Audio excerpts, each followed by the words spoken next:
The Los Angeles Lakers just beat the Indiana Pacers 120 to 119 in what was just an epic game. That game was amazing from start to finish. Pacers come out hot, Lakers come back, they hold the lead for most of the game before, the Pacers come roaring back. They take the lead late, but the Lakers end up finishing it off. And it's in large parts because of LeBron James. My take is LeBron James played what you could argue is the perfect 40-year-old superstar game. Didn't score at all in the first quarter. Scored like 1 point in the second quarter, 2 points in the third quarter, and then finishes with 10 points in the fourth quarter. And this is 40. LeBron James really only showing up when he absolutely has to. Okay, late in the fourth quarter when the Lakers needed points to hold on to the lead, and obviously to close the game, Luka Doncic misses a tough floater. No one gets a body on LeBron James. He tips it back in, and they win. And this is only possible because of Luka Doncic. Anthony Davis, great player. One of the 12 best players in the NBA. But you can't give him the ball and get out of the way and allow LeBron James to kind of cruise through the first three quarters of games. You can't do that with Anthony Davis. He just doesn't, he's not capable of initiating offense.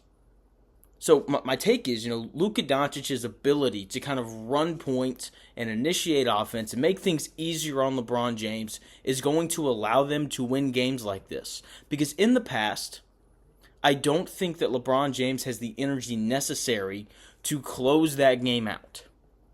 But because, Luka Doncic is one of the 5 best players on the planet, and he's an actual ball handler, unlike Anthony Davis, LeBron James is able to take a back seat, score 3 points in the first 3 quarters while the Lakers have a lead, and then show up in the fourth quarter when he really needed to, where he scores 10 points and knocks in a tip-in off of an offensive rebound to win the game. Just an outstanding game from LeBron James. That is the perfect 40-year-old superstar game, but it's only made possible because of Luka Doncic and his ability to initiate offense and keep this Lakers team in games until late.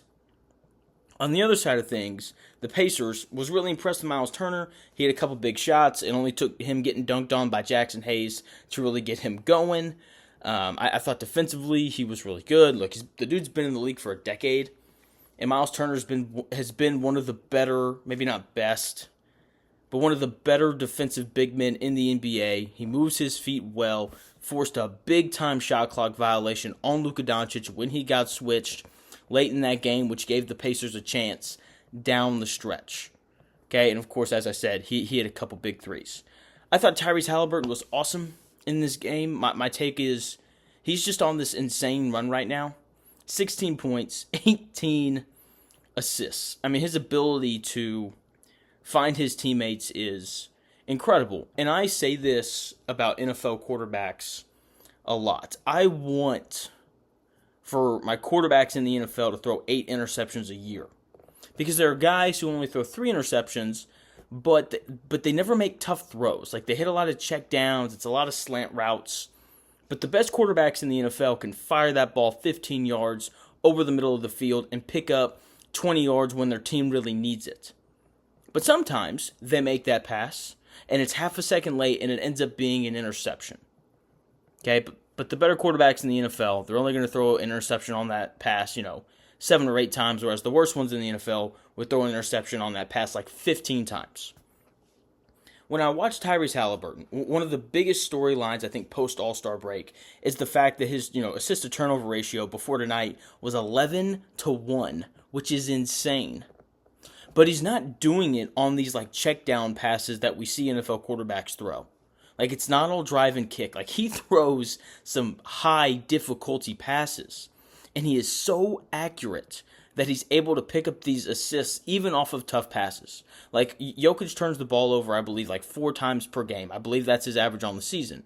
And it's because he throws these super tough passes.